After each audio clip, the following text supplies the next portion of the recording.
This is Larry Bodine, Editor-in-Chief of Lawyers.com, and today we're at the American Association for Justice Conference in Chicago, and we caught up with Mike Lynch to talk about the Nexium proton pump inhibitor litigation. Mike, can you tell us what exactly is Nexium and what does a proton pump inhibitor do? Proton pump inhibitors are drugs widely prescribed for consumers to treat an overproduction of acid in their stomach, kind of generically known as heartburn. Specifically, there's a condition known as GERD, which is gastroesophageal reflux disease, that is specifically indicated for proton pump inhibitors. What are the conditions that are associated with the Nexium proton pump inhibitor?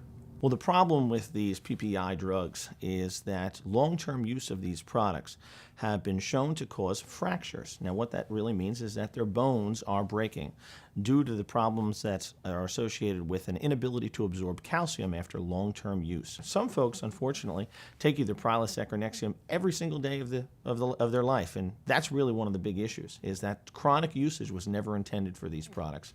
And then when people began to take them in a manner in which is not appropriate, we began to see these problems. How common a drug is this? I mean, how many people are affected by this? They're really one of the most popular cases of drugs or types of drugs in the world. Prilosec and Nexium have accounted for billions of dollars of profits for pharmaceutical companies. Now, based on everything you've told me, has the government come forward and said anything or done anything about this?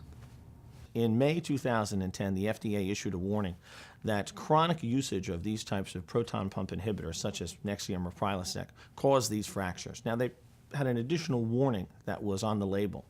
What the FDA didn't do, however, is what a lot of lawyers, and myself included, believe really should have been done, which was issue what's known as a black box warning.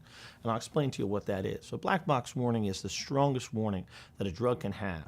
What should consumers do if they've been taking these proton pump inhibitors? What's the next step? What you should do is reach out to an attorney that's experienced with pharmaceutical plaintiffs litigation.